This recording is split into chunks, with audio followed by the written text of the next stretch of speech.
Finally, Tom Izzo, and then we'll open it up to questions.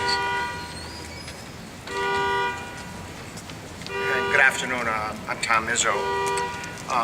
Many believe that a constitutional convention provides a perfect forum for the people to address matters of governance that will not be addressed by the General Assembly, claiming that protection of the incumbency, partisan concerns, and pervasive hold that special interests seem to enjoy prevent the consideration of such matters.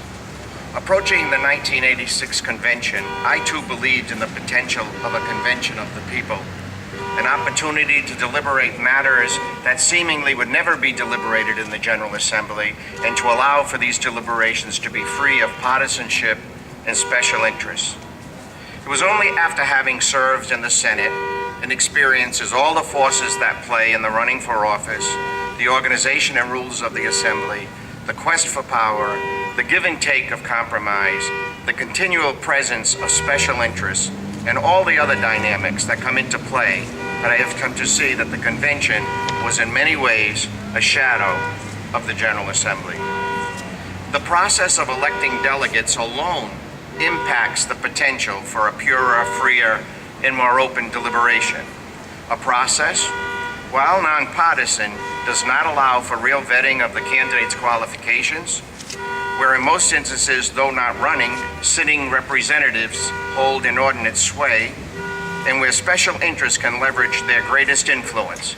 A special election, as in primaries, where there's very low voter turnout, and where candidates, unless of personal means, must depend on help to foster their candidacies.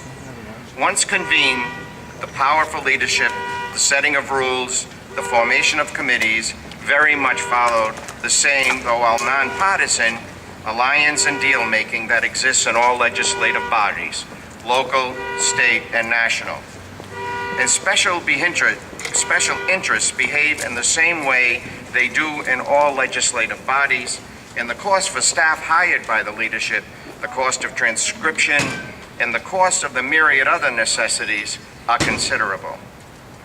While there were few positive outcomes from the last convention, I do not believe the time, the financial cost, the potential negative impact on civil rights, and most importantly, the virtually certain unlimited impact of special interests, especially in light of recent rulings regarding campaign spending, warrants or justifies the calling of another convention.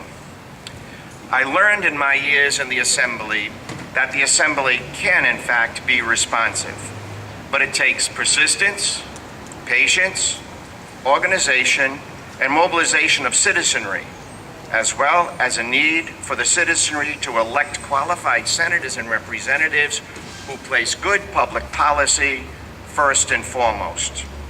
While the forces seeking positive and needed change in government are often frustrated and frequently disappointed, I believe that these forces will be better served by focusing on electing good public policy lawmakers, educating the public and members of the Assembly, keeping the spotlight on needed change.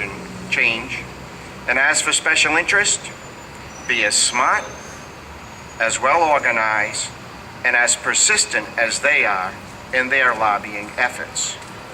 And the only other additional comment I want to make in sort of response to my two fellow former delegates to the convention is the fact that there is a partisan reality in Rhode Island, and there was in 1986.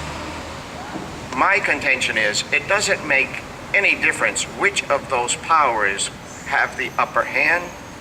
The influence in the type of situation would exist.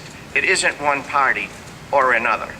It's really how it operates and how it responds to individuals. So thank you very much.